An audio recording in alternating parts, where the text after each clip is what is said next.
Buenos días a todas, a todos, a todes.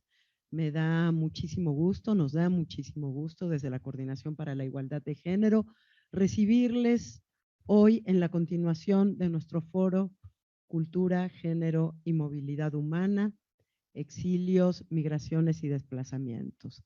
Estamos aquí en la Casa de las Humanidades, agradeciendo nuevamente a la Coordinación de Humanidades recibirnos en este maravilloso espacio de la Universidad Nacional Autónoma de México. Y con esta mesa 5 que ustedes van a ver, que no sé si están puestas en orden, pero nos acompañan 3 especialistas excepcionales sobre el tema migratorio. Ellas son Elena Saola, Leticia Calderón Chelius y Carmen Soriano. Y va a moderar Gonzalo Soltero, quien expondrá después en la mesa siguiente, la última del día, su tema de trabajo sobre el exilio en este caso. Bueno, les dejo porque ya saben que esto se está transmitiendo por streaming, por eso hablo un poco también a la cámara y a las personas que nos acompañan aquí. Muchas gracias por acompañarnos, a mis estudiantes que también andan por aquí y que me da mucho gusto que se hayan asomado a ver el foro. Y les dejo ya sin más preámbulo con Gonzalo para que pueda dar inicio a la mesa. Bienvenidos. Muy bien, pues muchas gracias y les doy también la bienvenida a esta mesa que me parece va a ser muy sustanciosa. Eh, las 3 ponentes tienen un máximo de 20 minutos para exponer su tema. Yo les avisaré 5 minutos antes. Me toca ser el guardián del tiempo y como haciendo honor al tema de este foro, ¿no? Por movilidad humana, yo me tengo que desplazar tan pronto se termine corriendo a la estación de autobuses de Tasqueña. Entonces seré un celoso guardián del tiempo. Y sin más preámbulos, voy a presentar primero a Elena Saola, que será la primera en hablar aquí. La doctora Saola cuenta con licenciatura, maestría y doctorado en antropología social, así como la especialidad en psicoanálisis y es doctorante en antropología en el CIESAS. Desde 1977 es profesora investigadora del Centro de Investigaciones y Estudios Superiores en Antropología Social. En 2018 obtuvo la categoría de investigadora nacional emérita del Sistema Nacional de Investigadores. Ha realizado estudios sobre los niños de la calle, las niñas y mujeres que han sido sujetas a explotación sexual y sobre mujeres en prisión, así como sobre los adolescentes que han cometido delitos violentos y se han unido a grupos del crimen organizado. Asimismo, ha realizado estudios sobre las instituciones penitenciarias y las de policía y sobre las personas que han cometido delitos violentos como homicidio, secuestro y extorsión. Tiene publicados 296 trabajos de investigación, tanto en México como en 16 países. Entre los más recientes destaca Nuestros Niños Sicarios, Fontamara 2020. Adelante, Elena, por favor. Días a todas, a todos. Me da mucho gusto poder estar esta mañana aquí con ustedes y agradezco muchísimo a Sandra Lorenzano por esta invitación y por este foro que la verdad nos reúne aquí para, bueno, para por lo menos darnos un rato para reflexionar, para sentir y para, pues sí, para pensar en estas poblaciones que están en situación de movilidad. Por cierto que yo para nada soy especialista en el tema de migración. La verdad es que solo recojo algunas ideas que nos rondan estos últimos días y pues no sé si también decir años, pero cada vez más grave sobre esta situación. Entonces, en realidad yo quiero comenzar con algunas reflexiones en torno a lo que para mí es uno de los temas centrales en los que vale la pena colocar toda la atención y todos nuestros mayores esfuerzos de investigación. Me refiero a la condición humana. Tanto la migración como el desplazamiento son fenómenos que no son nuevos ni ocurren solo en nuestro país. Sin embargo, hoy en día lo que queda al descubierto, por más que no queramos verlo, es la severidad de una crisis humanitaria cuyas dimensiones y profundidad no alcanzamos a comprender. Lo que está en juego, sobre todo, es la condición humana que les es negada a las personas migrantes por el solo hecho de traspasar fronteras que marcan límites imaginarios entre los que tienen o dicen tener derecho a una vida digna y los que no, los que tienen derecho a un territorio y una nacionalidad y los que no. Las personas migrantes y las desplazadas han pasado a ser parte del paisaje cotidiano sin que nos dejemos interpelar por sus condiciones de vida y lo que ello revela acerca del tamaño de nuestra deshumanización.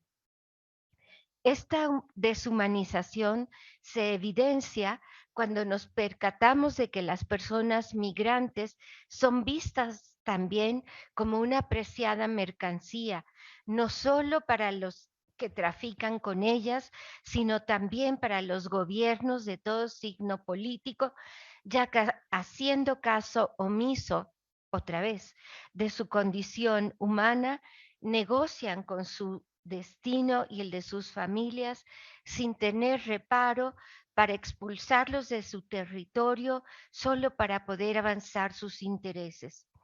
Las personas migrantes son así una ficha en el tablero político de la que puede disponerse impunemente porque se les percibe como desechables, como personas sin el derecho a una vida digna, porque los territorios a donde pretenden llegar ya tienen dueño y ellas no tienen cabida ni forman parte de una mal llamada comunidad que les niega un lugar, que les cierra sus puertas y las expulsa, en último término, como queremos subrayar, de su condición humana. Esa condición humana suele ser distinta para los hombres que para las mujeres. Tengo una imagen muy viva de ello. Recientemente me topé con un documental que intentaba transmitir la situación en la que sobreviven las personas migrantes que buscan un lugar que, insisto, les permita ejercer su condición humana. Varios de los migrantes varones que fueron entrevistados hablaron de las razones que los habían obligado a huir de sus entornos, motivados sobre todo por la expectativa de poder dotar a su familia de un mejor futuro. Cuando los productores, por último, se acercaron y hasta el final a una mujer con la intención de dar espacio a su punto de vista, a su perspectiva como mujer, se toparon con un silencio largo y profundo que no logró articular ningún discurso o repetir las tantas veces escuchada frase en torno a la búsqueda de un mejor futuro, como si presente tuvieran seguro que no tiene. Lo único que tras esperar un par de minutos la mujer atinó a decir fue: estoy sola. Esas fueron sus únicas palabras que para mí lograron transmitir con mucha mayor fuerza y nitidez su situación, sobre todo si la comparamos con las muchas palabras que quizás todos nosotras diremos hoy aquí sin lograr captar o comprender nada acerca de la profundidad de su soledad.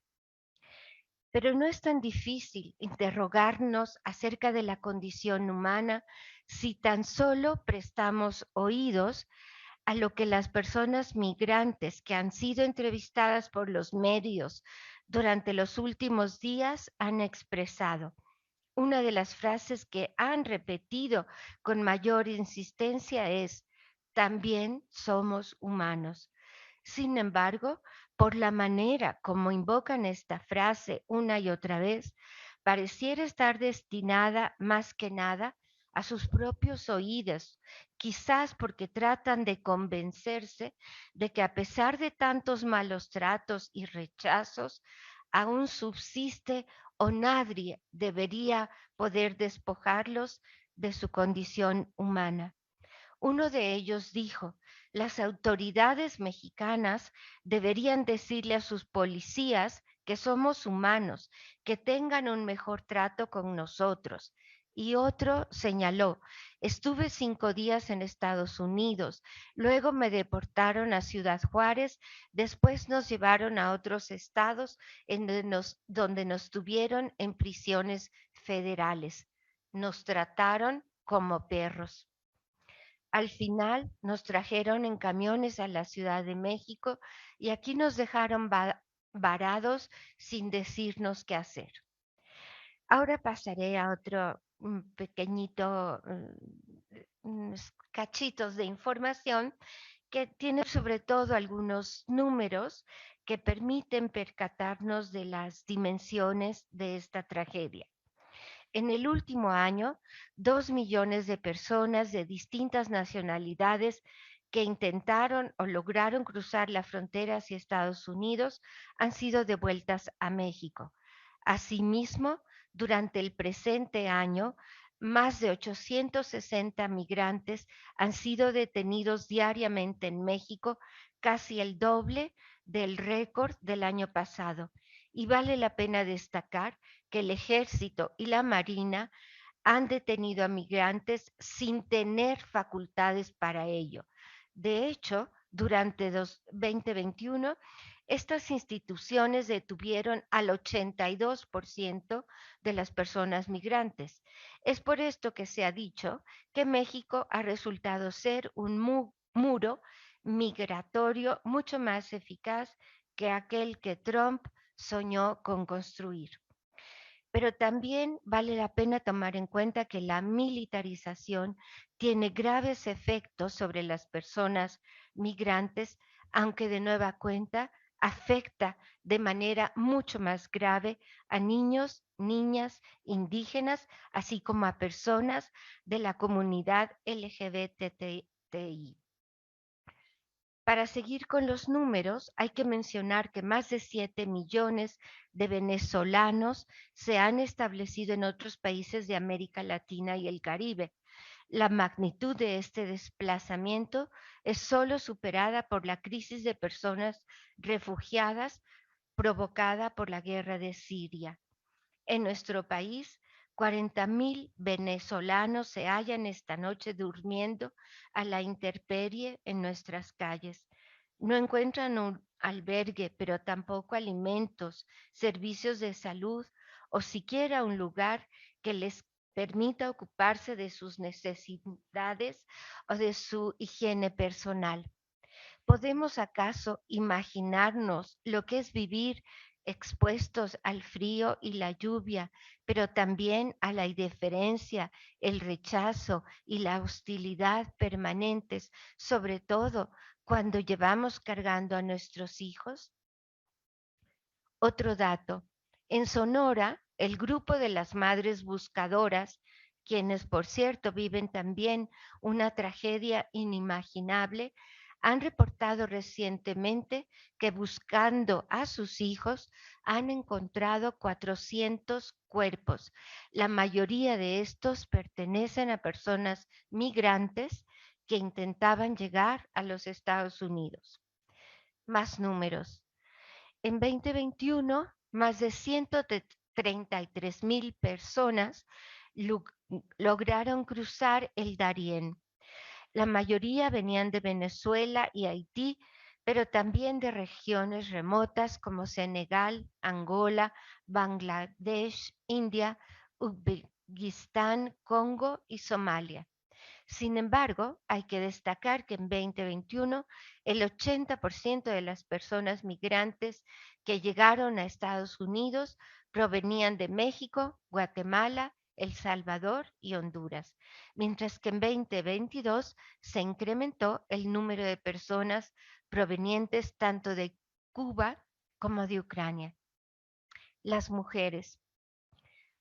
Desde una perspectiva histórica, hay que tomar en cuenta que hasta los años 80 solían migrar casi de manera exclusiva los hombres, a tal punto que se hablaba de muchos pueblos en México habitados solo por mujeres, niños y ancianos.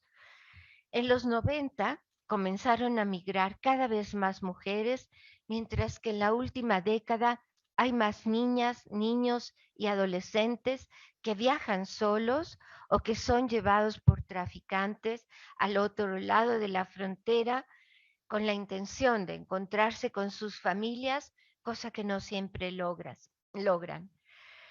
Como ahora sabemos, muchas de las mujeres migrantes sufren con frecuencia agresiones sexuales o son captadas por redes de trata o por grupos del crimen organizado que las obligan a trabajar para ellos o incluso las matan impunemente.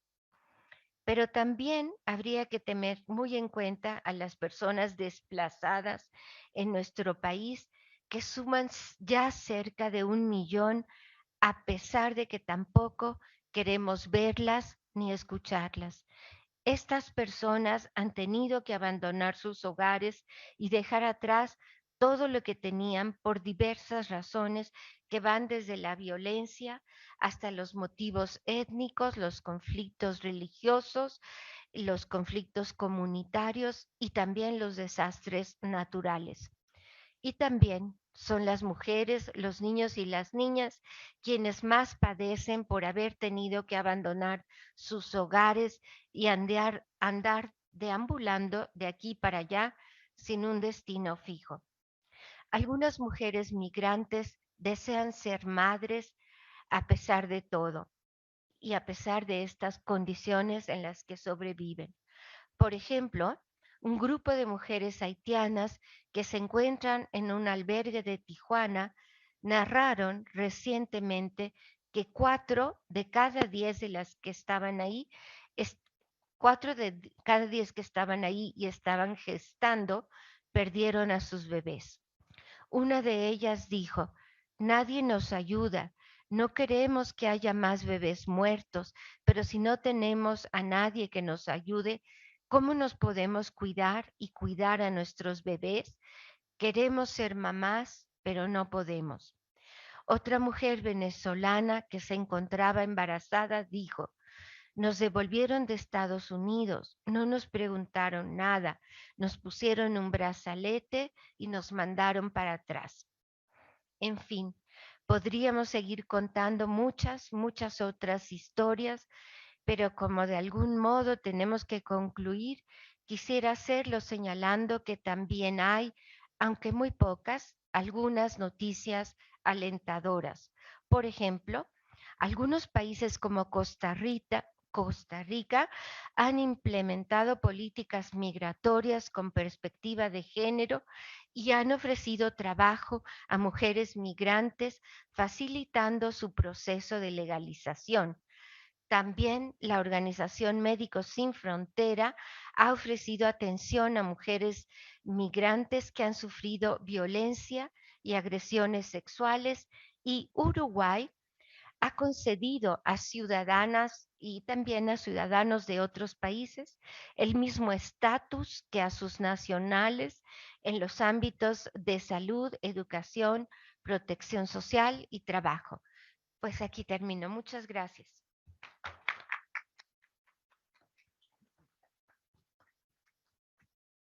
Muchas gracias a Elena Zaola por este panorama tan vívido de esta situación tan urgente como cada vez más emergente en cuanto a movilidad humana y por la perspectiva de género interseccional que le dio a esta presentación. Y ahora pasaríamos con Carmen Soriano. Tengo aquí su semblanza. Carmen Soriano estudió antropología social, ha trabajado durante más de 30 años en medios de comunicación, principalmente públicos. Bailarina de danza contemporánea, actualmente trabaja en la Comisión Mexicana de Ayuda a Refugiados en el área de comunicación social. Adelante, por favor, Carmen. Bueno, pues agradezco muchísimo a estar en este foro, a todos los organizadores y por supuesto principalmente a Sandra que me haga parte de esto. Quiero aclarar, por supuesto, que no soy especialista en el tema de migración. Sin embargo, bueno, pues son un poco más de 30 años, pero para quitarme un poco de años, pues me ha tocado trabajar con poblaciones vulnerables. Desde esta administración en el gobierno federal he tenido la suerte de trabajar en la COMAR, que es la Comisión Mexicana de Ayuda a Refugiados. Esta es la oficina encargada de recibir todas las solicitudes de las personas que vienen a pedir la condición de refugiado, que están en necesidad de protección internacional. La Comar depende de es un desconcentrado de la Secretaría de Gobernación y depende de la Subsecretaría de Derechos Humanos, Población y Migración. Y desde esta administración ha habido un enfoque muy importante en enmarcar el trabajo de la Secretaría de Gobernación, en particular de esta subsecretaría en los derechos humanos.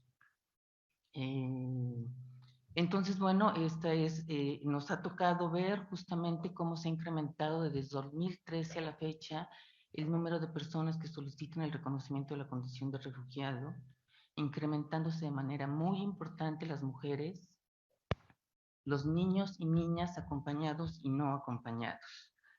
¿Qué estamos haciendo desde la Comar para esto? Bueno, por un lado, se está trabajando. Me gustaría dar como muchas citas de todo lo que he estado escuchando a lo largo de estas mesas que son muy importantes, pero me quedo con esta de tejiendo redes, esta parte de tejer redes de manera institucional, tanto gubernamental como no gubernamental. Trabajamos total y absolutamente de la mano con el ACNUR, que es la Agencia de las Naciones Unidas para atender a los refugiados.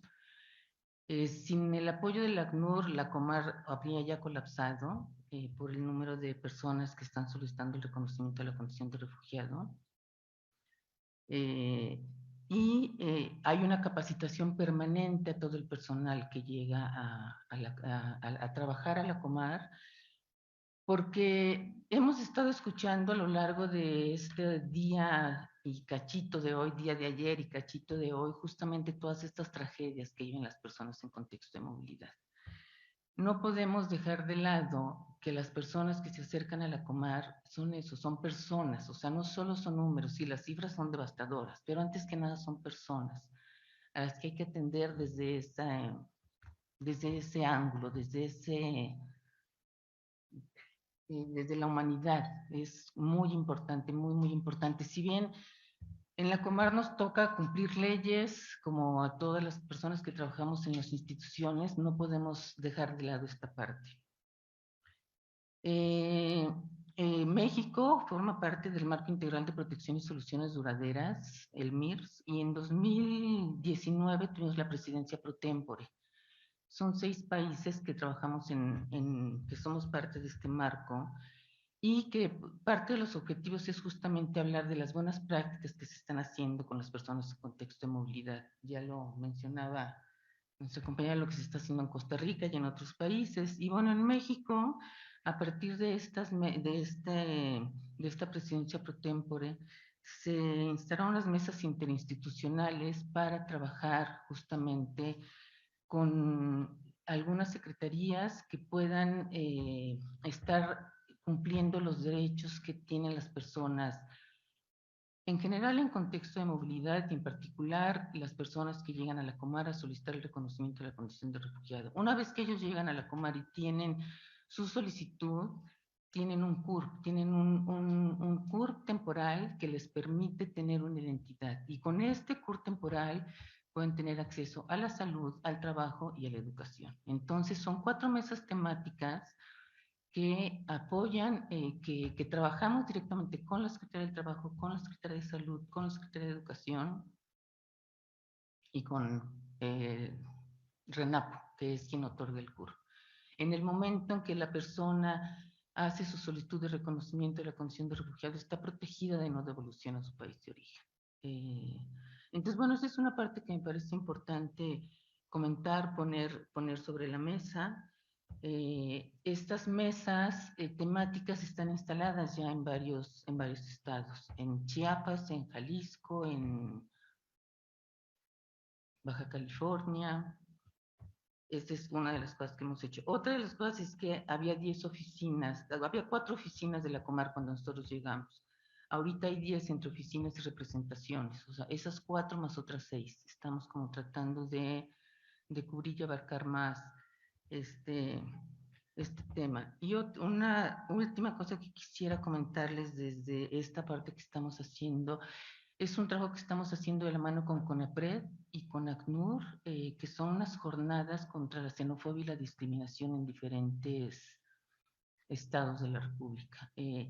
Aquí, insisto, hemos estado escuchando mucho de esas tragedias terribles. O sea, yo sí me quedo totalmente con el corazón súper estrujado de lo que viven todas las personas que están en contexto de movilidad. Y hay una gran discriminación en México, una gran xenofobia, y bueno, casi siempre partimos de esto a partir de los miedos y el desconocimiento que tenemos. México es un país muy grande, muy grande, que tiene cabida para todas estas personas, porque ya no solo es un país de tránsito, como ya se ha mencionado aquí, sino también es un país de destino. Porque aquí ya hay varias redes de personas que llegan para quedarse aquí. Y estas jornadas que estamos trabajando con CONAPRED y con ACNUR, ¿qué estamos haciendo? Hablamos con las autoridades, hablamos con los pobladores, hablamos con algunos comercios, y hemos hecho un cine debate y se han dado unos talleres de perfilamiento racial que está liderado por CONAPRED. Es súper interesante estos talleres que se les dan principalmente a la gente de Seguridad Social, a la Guardia Nacional, al INAMI,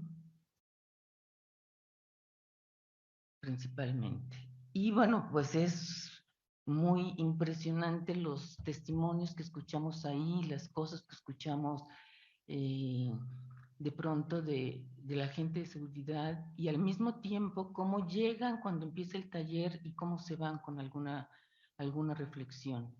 Y bueno, eso por un lado. Y por otro lado, bueno, pues me parece muy importante visibilizar este tema no solo en estos foros, sino solo con la gente que está trabajando el tema, con la sociedad civil, que también trabajamos muy de la mano, sino como tratar de cruzar fronteras, que no soy la única, evidentemente, que no somos los únicos que estamos intentando eso, y es como llegar a otros espacios. Y bueno, por la formación que tuve en algún momento de ser bailarina, siempre he buscado como de llevar el tema del refugio a la gente que está en las artes escénicas. Y bueno, buscamos una compañía de danza que está en Tijuana, que se llama La Silla Danza. En el marco del Día Mundial del Refugiado en el 2019, le dijimos, oye, hagamos algo con el apoyo de ACNUR, por supuesto, de PCR, de el proyecto Taika. Yo busqué a Maribel Durazo, que es una bailarina, coreógrafa, directora de La Silla Danza. Y le dije, me gustaría ver si podemos hacer algo que tenga que ver con las personas que están en los albergues, que están en contexto de movilidad. Y fueron a un albergue que se llama Arcoiris. Hicieron una puesta en escena maravillosa que les invito a ver, y pues con eso concluyo. Muchas gracias. Y vamos a ver el documental de La Silla Danza que dirigió, perdón, sí necesito dar los créditos. La coreografía y dirección artística de La Silla Danza Contemporánea fue a cargo de Maribel Durazo, Sandra Rubio y Valeria Serrano. La realización de video de Ariadna Durazo, y los intérpretes creativos son justamente de los habitantes del albergue. Y el título de esta es como muy interesante, porque les preguntaban a las personas que estaban en este albergue, que la mayoría son de la comunidad LGBT y más. Ya me faltaron varias letras, pero bueno. Y entonces les preguntaban, ¿qué le quieres decir al mundo? Entonces, bueno, pues aquí espero que lo disfruten, y muchísimas gracias.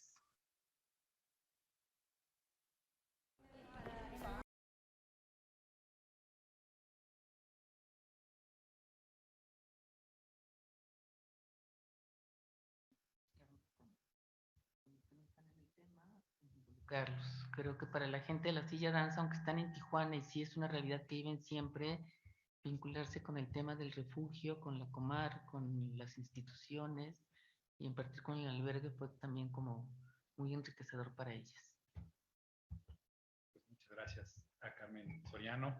Ella pudo darnos una visión interna desde las instituciones que creo que es fundamental para este tema, las actividades y programas que llevan a cabo.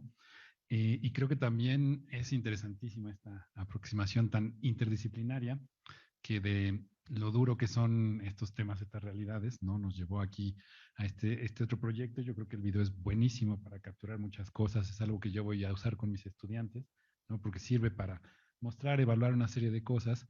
Y bueno, también en ese contraste entre cómo íbamos en la mesa, que es lo normal en este foro al final, aquí no lo pueden ver en redes sociales, pero ya la audiencia estaba casi bailando al ritmo de Gloria Gaynor al final, ¿no? Que no es poco. Así que muchas gracias por presentarnos esto. El video está en el canal de YouTube de Comar y lo pueden usar. Evidentemente, por la música no tenemos derechos para su transmisión en televisión, nada de esto, pero lo pueden usar en todos lados y nos encantará. Perfecto, muchas gracias. Seguimos ahora con Leticia Calderón Chelius, profesora investigadora del Instituto Mora, doctora en Ciencias Sociales, con especialidad en Ciencia Política por la Flaxo, México. Pertenece al Sistema Nacional de Investigadores, nivel 2, enfocada en procesos migratorios, específicamente en derechos políticos de los migrantes, voto de mexicanos en el extranjero, relaciones México-Estados Unidos, migración forzada y ciudades interculturales y hospitalarias. Ha sido docente en distintas instituciones nacionales e internacionales de educación superior y directora de tesis en su especialidad. Es miembro de la LANID, Red Latinoamericana sobre Desplazamiento Forzado, y de SURCSE, Seminario Universitario contra el Racismo y la Xenofobia. Como activista ciudadana, acompaña múltiples procesos. Es presidenta del patronato de Sin Fronteras, IAP, asesora de la organización Mexicanos en Exilio, El Paso, Texas, y miembro del Consejo Asesor de ODA, Migrantes Deportados en la Ciudad de México. Desde 2010, ha coordinado la plataforma de la página web Migrantólogos, especializada en difundir temas del proceso migratorio internacional y nacional. Entre su producción académica destacan varios libros bajo el sello del Instituto Mora. Adelante, Leticia, por favor. Bueno, muchas gracias. Como suele decirse al inicio, gracias, Sandra, por la invitación y además porque ya era importante volver a vernos, ¿no? A los ojos, poder estar cerca y creo que esto ya empieza a dar un tono distinto, incluido el baile que se celebró aquí al final de la presentación de Carmen. Y bueno, justamente a mí me parece que es muy atinado que yo sea la que cierre porque yo voy a decir exactamente lo contrario a todo lo que han dicho ahora, porque digamos que es como parte de mi personalidad. Y creo que una de las cosas que a mí me sorprende mucho, es obvio, yo no estuve en las mesas de ayer y estoy casi segura, viendo el programa, que mucho de lo que acá se discutió, bueno, tiene que ver con lo fallido de las políticas migratorias, el fracaso también de la perspectiva humanitaria frente a temas pues tan obvios para todos nosotros, ¿no? Entonces, la numeralia de lo que ahora se presentó me parece terrible, creo que es una de las cuestiones que permanentemente, bueno, en mi caso yo tengo muy a la mano y trabajo mucho, pero justamente lo que yo he reflexionado a lo largo de mucho tiempo es en qué punto esto es distinto a lo que se podría haber narrado si hubiera existido un escenario así y existió a finales del siglo XIX o en el siglo XV durante las oleadas de esclavismo. O sea, ¿qué hay de diferente frente a una realidad que suponemos que tendría que ser distinta? Ese sería el dato. Pero la realidad es que estamos viendo incluso muchas de las historias y las tragedias que repiten los escenarios que se han dado a lo largo ya de mucho tiempo. O sea, esta cuestión donde las personas al final de cuentas parecen desechables, como lo mencionabas tú, Elena, me parece que es un punto que ha ocurrido y que el problema es que no hayamos cambiado, que sigamos con la misma narrativa. Y justamente por eso, y si me podrías pasar a la siguiente, justamente, no, ni se preocupen, son como que para poder yo seguir con mi guión, pero creo que es importante porque creo que hay una parte donde hay una narrativa que hemos construido y repetimos sobre el tema migratorio, y es obvio que está ahí, pero cómo aderezarle y darle elementos que puedan problematizar mucho más esto.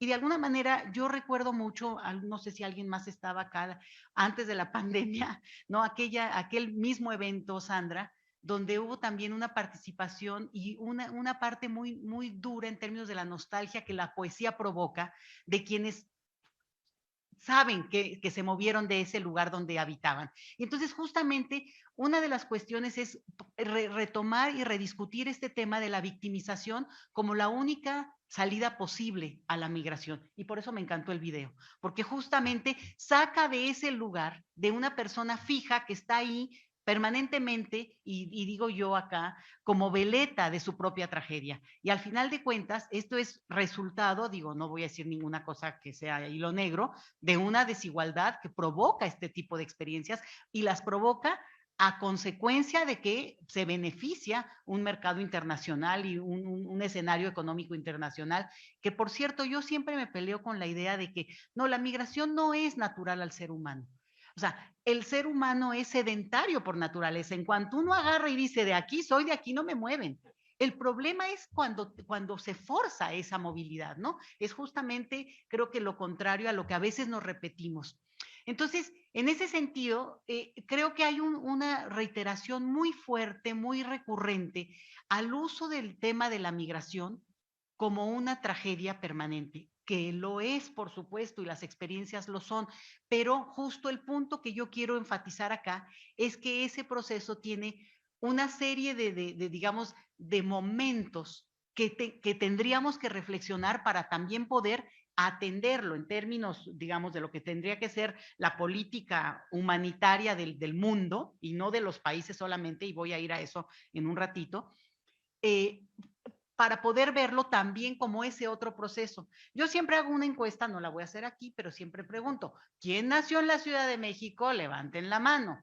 Y resulta que en general, y también depende mucho la edad del público, la mayoría de la gente no nació en la Ciudad de México. Entonces, y luego, bueno, si no me sigo y tengo mis trucos como para que siempre me salga mi encuesta, esto es un truco que suele ocurrir, no se preocupen, pero creo que es importante porque también te hace ubicarte en el proceso y no solamente en términos de algo que se estudia mucho desde el proceso migratorio y es el cruce, el tránsito, el limbo migratorio que atrapa a los sujetos, pero atrapa también en términos de el desechamiento que el mismo sistema económico produce, es decir, aquellos que tienen menos oportunidades y acaban siendo pues víctimas de esa circunstancia, lo que dure.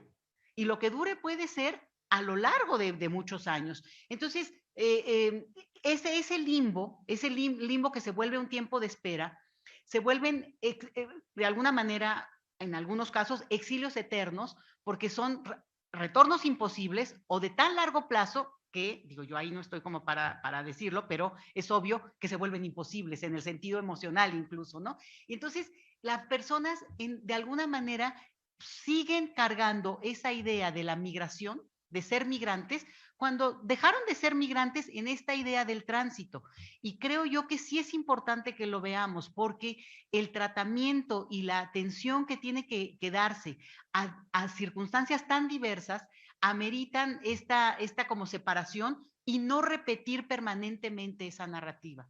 Sobre todo por una cosa que creo que valdría la pena reiterar en términos de un debate que ya es más amplio que lo que fue alguna vez, que tiene que ver con la idea de las naciones. O sea, esta idea pues la verdad, casi mágica, ¿no? Es obvio que es una construcción jurídica de nuestros tiempos contemporáneos, pero esta idea asociada a que las personas son de una nación o de otra, que pertenecen a una nación o la otra, pues está totalmente desdibujada. No hay forma de sostenerla, no hay forma de seguir reiterando y abundar y ser objeto de ese discurso cuando la nacionalidad es un instrumento jurídico, es un documento y además es un documento que para muchos es negado, mientras que para otros, bueno, pueden tener las nacionalidades que quieran y lo cual no tiene ningún problema, sino que el asunto aquí es cómo también se puede utilizar, y yo ahora pensaba mucho en términos de algunos casos que también han tenido utilizaciones digo, vaya, no, cosa que seguramente ustedes oyen mucho acá, pero que tiene que ver con cómo se vuelve un pasaporte para la impunidad, ¿no? Bueno, pues si no me voy a Estados Unidos y si no me voy, ¿no? En términos de ciertos usos que también se le dan a la nación, a la idea de la pertenencia a un lugar o al otro. Y entonces, esa idea que se impone sobre algunos seres humanos, pero para otros es absolutamente impune, creo que es una cuestión que también tendríamos que discutir mucho cuando discutimos el tema de la migración, porque como digo yo aquí, bueno, las naciones no existen. O sea, sí existen como aparatos jurídicos, pero son una construcción de los sujetos, una construcción de la humanidad. Pero las fronteras sí están, se ven, se tocan, se palpan, se pueden llegar y decir, la estoy, digamos, fotografiando en términos visuales. Entonces, me parece que esta es una de las cuestiones que habría que empezar a plantear también en la manera como discutimos y pensamos el tema migratorio. Porque al final, pues la migración es una ausencia. Y una ausencia que carga duelos, por supuesto, y duelos que se heredan y que tienen una consecuencia en la sociedad en su conjunto. Y ahí es donde yo quiero ir a la siguiente, pero creo que te saltaste una. Sí, pero no importa porque me queda hasta mejor. ¿No? A ver, pásate. Ok, bueno, entonces, esto es importante y tiene que ver con lo que Carmen expuso, porque yo tengo una discusión que obviamente cuando estoy, digo, acompaño y celebro y apoyo en lo que se puede todo este proceso que tiene que ver con la dimensión jurídica de la migración, pero no la comparto. ¿En qué sentido? En que estamos en un momento, y me parece que esta es una figura interesante, cuando estamos a punto de un naufragio, y lo único que le importa al de la puerta es ver si traes o no tus papeles en regla. O sea, es de una dimensión absolutamente desbordada que implicaría un repensar las categorías jurídicas a partir de las cuales los últimos 70 años se ha construido la idea de la migración. Porque hay migración, y por eso esta caricatura a mí me gusta mucho, ¿no? Bueno, ¿quién es refugiado? Y hay una discusión que, bueno, nosotros la tenemos permanentemente en términos de tratar de describir, porque para quien trabaja en términos jurídicos, pues es importante, pero para quienes no. Porque usted es refugiado, ¿por qué? Pues porque si viene nadando y no se hundió, pues ya es refugiado. Y si sí se hundió, pues es migrante económico, o cómo está la cosa, ¿no? O sea, ¿quién es quién? Porque aquí hay una condición que tiene que ver con convencer a la autoridad. Tú convences a la autoridad de que eres digno o merecedor del refugio o no lo eres. Y por tanto pasas a la categoría otra vez de esos desechables que ni siquiera, que seguramente son parte del grupo arcoíris que nos comentó Carmen, por ejemplo, dos lograron convencer a un jurado, ¿no? a un ámbito jurídico, de que sí podían avanzar en términos de su trámite. Lo mismo que ocurre en un país como México, digo, esto es de derecho internacional, que es que solicitan la condición de refugiado o digamos, que permita tener un tipo de pasaporte. Y otra vez, yo hablando desde una perspectiva más que hace complejos los conceptos, o sea, es inaceptable. Es que ese es un punto en el cual tendríamos que revelarnos y el cual tendría que decir, usted es migrante, pues ya que se refugia o no se refugia, o sea, es como que una condición humana que tendría que ser por principio, hasta luego, Elena, no te preocupes, bye, que tendría que ver con justamente cambiar la retórica. Y les recuerdo, esto es producto, todo este marco jurídico es producto de la Segunda Guerra Mundial, del fin de la Segunda Guerra Mundial, y toda esta adaptación a una lógica de poder compartimentar a las personas de acuerdo a su supuesta condición y que por tanto merezcan o no el apoyo internacional, pues está, desde mi punto de vista, totalmente obsoleta, caduca, y justamente lo que nos muestra la situación bélica hoy en Europa es eso. Esta condición, si me acompañas, que tiene que ver con sociedades mucho más complejas en el sentido de que disputamos diferentes marcos y diferentes momentos. Ahí es donde, digo, no me puedo extender mucho, este es uno de mis temas favoritos, ¿no? Pero que tiene que ver con cómo el nacionalismo, por supuesto que es una categoría jocosa, divertida, celebratoria, cuando lo es para eso, pero no como una marca de distinción que justamente te lleva a estas cuestiones que deshumanizan y que además provocan un tipo de xenofobia colectiva que se vuelve, bueno, una locura, como lo podemos, y digamos, nadie acá será ajeno a eso ni lo habrá acompañado los últimos años, porque además somos víctimas de ese mismo proceso, ¿no?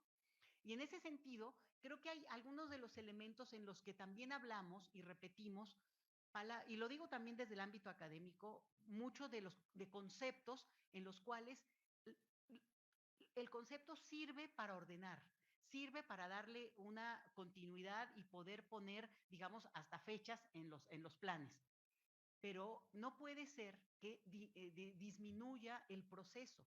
Y, por ejemplo, una de las cosas que vemos es que gran parte del daño en el proceso migratorio no solamente son las causas de origen, que pueden ser aterrorizantes, y por supuesto eso es en sí mismo suficiente para que una persona decida moverse, pero lo mismo es la economía precaria. La precariedad económica es un argumento suficientemente fuerte para que cualquiera de los aquí presentes o sus hijos, ¿no? Que uno decidiera que tiene un mejor futuro en otra parte, lo hiciera. Ese es un punto.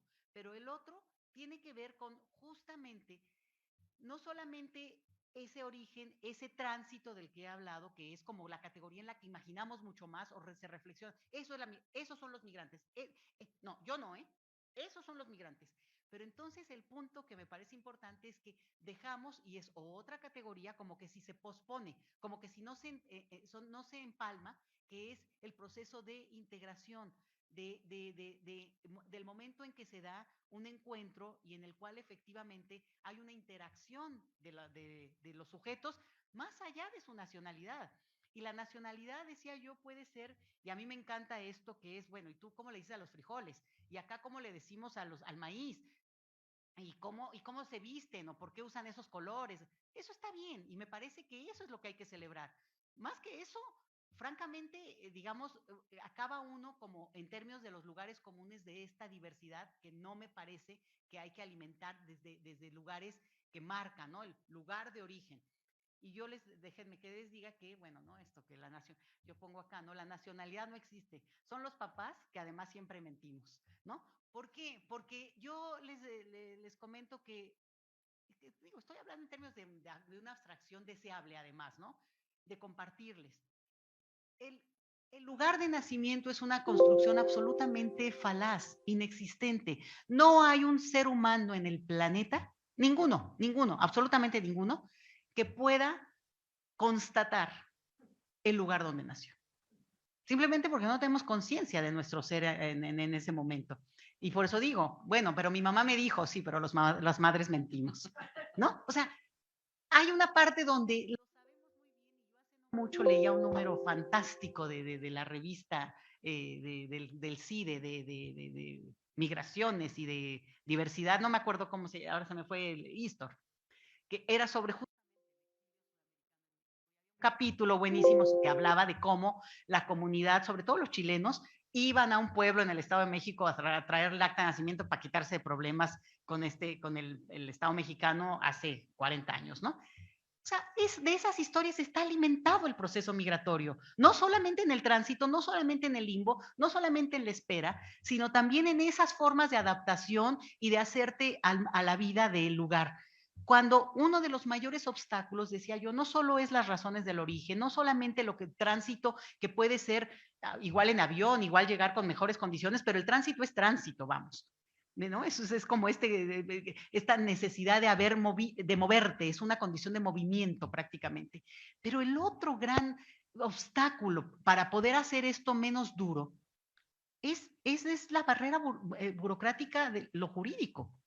Es evidente que la mayor parte de los problemas que la gente tiene, ya que logra sobrevivir a esto, sobrevivir al otro, sobrevivir a lo que ustedes me digan, es los papeles.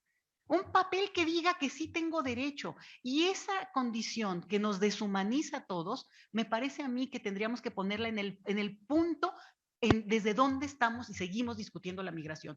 Lo que hoy comentaba Elena, los datos, que totalmente verídicos, digo, obviamente, pero es este punto donde esas personas están a la espera, pero espera de un documento, no a la espera de otra cosa, están juntas y en ese sentido también decir del video, ¿no? Pero también hay una colección de fotos que hizo el Colegio de la Frontera Norte, muy, muy interesante, muy bonita, porque fotografía a las personas en ese limbo de espera, pero viviendo, riendo, jugando, los niños encontrándose, unos comiendo, otros gritándose, otros abrazándose. Entonces, de repente la narrativa de la migración se te cae, porque de lo que se trata es de mantener permanentemente victimizada a la persona.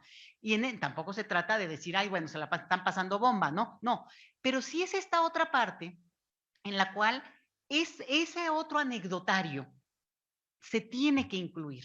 Y desde mi punto de vista, parte de esa inclusión puede hacer que justamente todo el tema de rediscutir de qué estamos hablando cuando alguien dice que, como el tema de la xenofobia, ¿no? Hay que atender a los que nacieron aquí. A ver, ¿dónde está tu ombligo? A ver, ponme aquí el ombligo enfrente. ¿O cómo estuvo la...? O sea, es parte de una fantasía que hay que desmontar y hay que empezar por desmontar nosotros mismos, incluso en la manera en cómo decimos, es que soy de aquí. ¿De dónde? O sea, ¿qué es el aquí? ¿Qué es una raya, geográficamente hablando, que te da derechos y te quita derechos? ¿Por qué, en términos de los jóvenes deportados, los famosos Dreamers, que ustedes han oído seguramente mucho ya del tema a estas alturas, ¿no? Me acuerdo la primera vez que yo mencioné esa palabra en alguna conferencia y dije, no, es que los Dreamers, y todo el mundo se reía de mí. Yo no sabía si era por mi acento o por qué, ¿no? Dije, bueno, ok, no, o sea, Dreamers, ¿ok? No sabía. Pero es que nadie entendía de lo que yo hablaba, ¿no? Lo estaba diciendo en México y obviamente era un tema muy, muy recientito en Estados Unidos. Pero estos jóvenes, que ahora ya ni son tan jóvenes, de repente es el mayor desconsuelo que pueden tener es no haber nacido en aquel otro ladito de ese lado del piso, ¿no? De este lado de este mismo lugar, de este mismo cuarto, que te da toda la apertura, todos los derechos de esa geografía política, o te los excluye y entonces te vuelves deportable. Entonces, es el marco jurídico, no es la migración, es el marco jurídico sobre el que estamos montando y hemos montado el tema de la migración, lo que hay que cuestionar, no solamente la condición de las personas a tener que moverse por razones absolutamente inaceptables. Y es ese marco jurídico el que sí está en nuestra condición de cuestionar y eventualmente modificar, digamos, ¿no? En términos de, puede sonar muy esta cosa, ¿no? Ay, pues eso es como muy, muy soñador, ¿no? De decir, no, las fronteras no existen. No, efectivamente las fronteras están ahí. Y como decía yo, ahí se ven. Esas sí que se ven. Pero el ombligo, ese no se ve. Y esa construcción que es más colectiva, es más socializada, es a la que yo creo que hay que apelar en términos de interculturalidad. Y justamente por una razón que creo que es la última, porque desde mi punto de vista, migrar es transitar. Migrar es una cuestión más de movimiento por miles de razones, pero la migración es el encuentro. La migración es solo si hay ese otro encuentro, ese otro que en algún momento construye. Solamente dejarlo en el transitar, en términos más amplios, ¿no? Como he querido decirlo acá, te reduce la visión o te plantea algo que es muy fuerte y son los otros, nunca soy yo. Y ese nunca soy yo excluye mi bonita encuesta que tendría que haber hecho al inicio, pero que seguro me hubiera salido divina. Y entonces por ahí, bueno, ¿no? Yo siempre digo, bueno, pues, ¿qué es migrar, no? Pues no hay lugar como el hogar. ¿Y cuál es el hogar? Pues donde estás mejor y donde están tus hijos, como diría Sandra Lorenzano, ¿no? Que además es lo que me encanta también de esa descripción que tú has hecho del lugar del cual yo soy.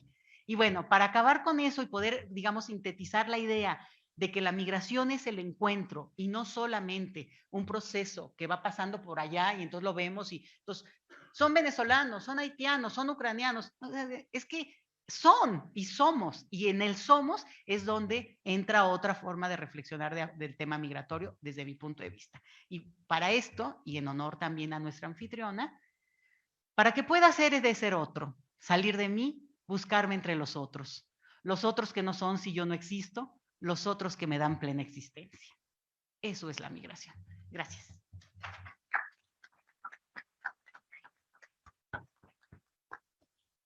Muchas gracias, Leticia Calderón Chelius, por esta perspectiva distinta sobre la migración, ¿no? Que cuestiona aspectos legales de pertenencia, de identidad. Creo que ayuda muy bien también a balancear la mesa. El manejo del tiempo por parte de las ponentes obviamente fue impecable, ¿no? Entonces tendríamos oportunidad, no sé si al caso de, si hay algunos comentarios, preguntas, retroalimentación. No sé si alguien se anime. Tenemos una mano levantada al fondo. Mientras llega el micrófono, aprovecho para mencionar que en esta misma calle, un par de cuadras para allá, es donde Octavio Paz llevó su revista Vuelta durante varios años, entonces tampoco es una coincidencia tan coincidente. Bueno.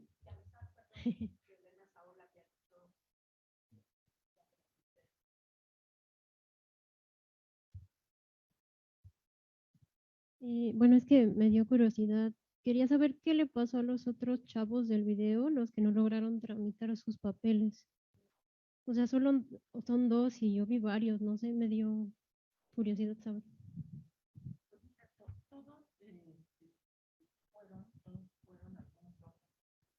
Papeles, pero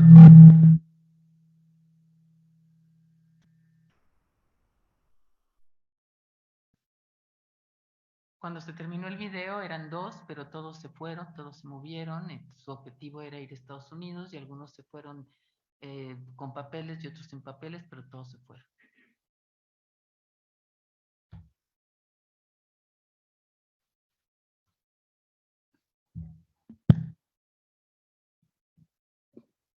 Bueno, pues muchas gracias, me la pasé muy bien en la mesa. No, que quería comentar que por eso para nosotras, para quienes pensamos el foro, y aquí está también Carmen de la Guardia, con quien lo ha organizado desde el comienzo, y muchas de las que estamos aquí, era tan importante y es tan importante pensar el tema migratorio también desde el lado de la cultura de esta forma. Es decir, cómo podemos, y ustedes han escuchado en algunos otros de los foros, cómo podemos transformar esas narrativas, pero sobre todo transformar la autopercepción de las personas migrantes a través del trabajo con la cultura, a través de la escritura. En Madrid nos acompañó Claudia Chiviti, que está en Lenes León y que es la compañera de Gonzalo, y ella trabaja con mujeres migrantes a través del relato autobiográfico y de compartir estos relatos con las comunidades de recepción, que entonces se quedan como, mira, son gente y tienen historias como nosotros, y esta mujer puede sentarse a bordar con nosotras o a cocinar o a hacer la contabilidad del albergue, qué sé yo. Lo mismo con la danza, lo mismo con el teatro, con el periodismo. Se han creado cantidad de talleres. No es muy diferente al trabajo que hacemos con los talleres de construcción de paz. Mucho de lo que se hizo en Ciudad Juárez y que transformó en gran medida la realidad de Ciudad Juárez, se lo debemos a Lucina Jiménez, que ahora está al frente del IMBAL, y que en ese momento realmente fue muy importante. A mí me interesa mucho, sin negar, como decían ustedes ambas, porque yo ya saben que tengo mi parte de azote, entonces también hablo de ese azote, porque tampoco vamos a negar que si una mujer cruza la frontera, pues tiene el 80% de posibilidades de que la violen. Eso no lo podemos obviar y no podemos negar ese dato. Ahora, ¿qué hacemos con ese dato desde acá, que no tenemos la posibilidad, por lo menos por ahora, de influir demasiado en las leyes, pero sí de transformar los entornos a través de la cultura?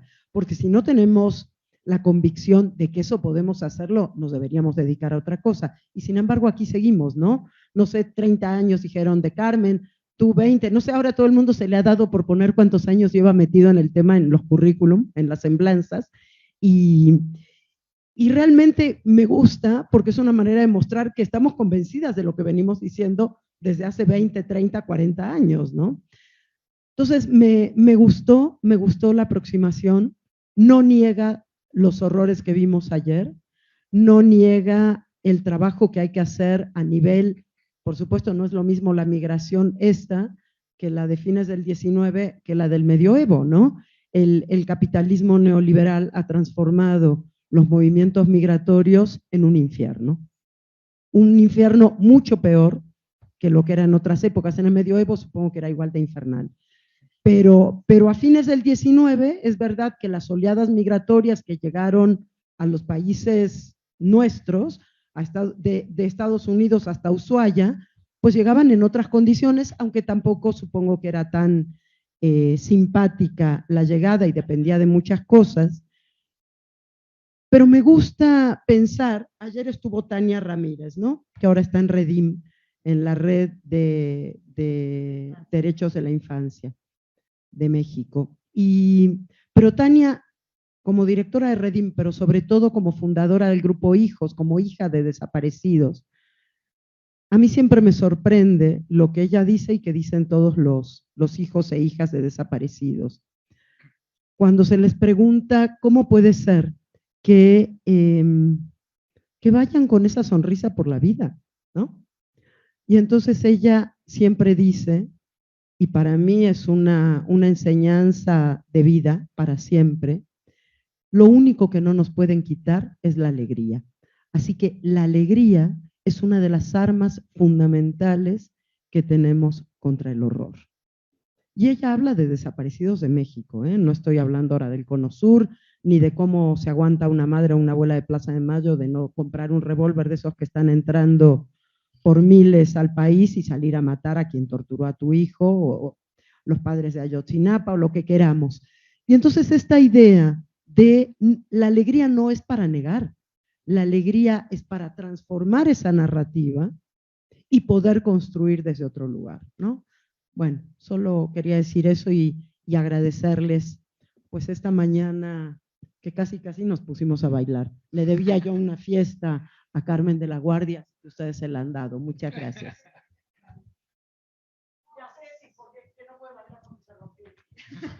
No, que sí nos bajó el video en Facebook.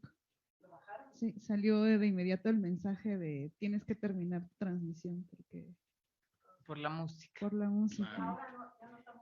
O sea, sí, porque Ruth dijo, no, me vale, yo quiero seguir transmitiendo, pero sacó a la gente que estaba. O sea, puedes volver a entrar, tienes que volver a buscar el enlace, pero... Bueno, hablando de capitalismo liberal, ¿no? Porque al final son 20 chicos de la comunidad LGBT que bailan en Tijuana. O sea, Y como si Gloria Gaynor no lo cantara cualquiera, ¿no? O sea, digamos, además. Bueno, pues Muchas gracias. Gloria Gaynor, sobreviviremos. Como dice Gloria Gaynor, sobreviviremos. Exacto. No, No, pero eso, no lo eso va a no hay transmitir. problema.